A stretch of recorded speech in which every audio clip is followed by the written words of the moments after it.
夢にまで見たような世界で争いもなく平和に暮らしたい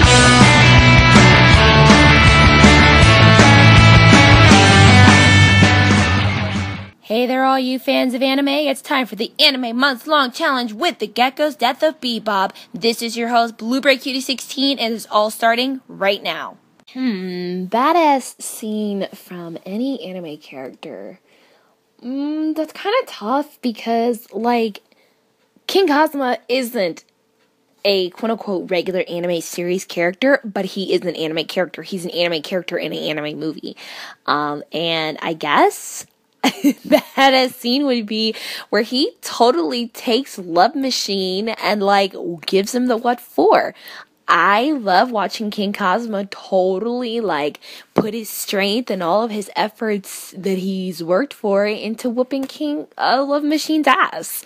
It doesn't get any better than that. And especially because Love Machine was so tough and because it seemed like he really couldn't defeat him. But King Kazuma, in the end, like, just totally slays Love Machine. And I love, like, the little backup that they have and their little device plan. And I like that it's all, like, digital and technical. You don't get that in many anime scenes where it's like a technical or digital fight, except maybe Digimon. But even still, this was beautifully crafted, and this movie was made by the same person who made Digimon, so I guess in the same sense they have that same kind of technique.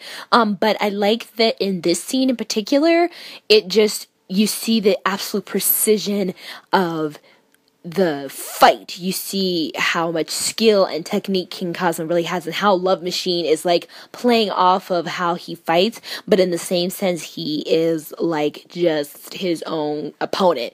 If that was a real type of video game, I would probably buy that because it looked so cool and it was just so well done. It had me confused for a real anime, even though it was a movie. I think sometimes what most people forget is that even though it's an anime movie, it's still a piece of, like, the anime culture. And the movie Summer Wars, oh my god, there's so much I could go on with this movie. It's brilliant. It has depth. It has a little bit of something you wouldn't find in a regular anime. And I think if it were an actual series, it might have been ruined, like, by the essence, and there would have been, like, ongoing jokes, and there would always be a running gag. And I like how it's just a movie. You get to the point, you find out what it's about, there's a middle, there's a climax, and there's an ending. Boom. Right there. The whole movie was done up so well, it makes sense why it won so many awards.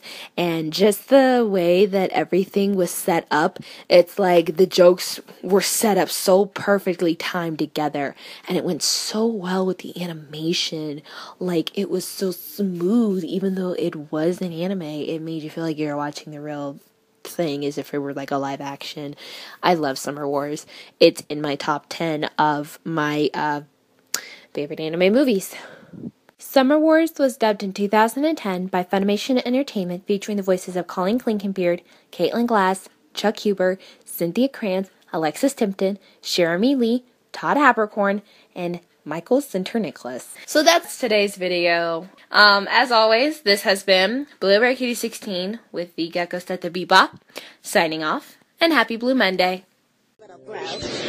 So what do you think, Haruko-san? What do you? Oh, coolie, like that? Kool-Aid? Not like curry powder aphrodisiac leaked off my desk. It's this kind of coolie new modality. Noodle? I mean, like MTV. MTV? Oh, former assistant editor-in-chief. I didn't know you had such a lovely young wife. Ooh, coolie. Yeah, it's kind of a coolie dream thing. Yeah, coolie is, you do it like this with your hands, see?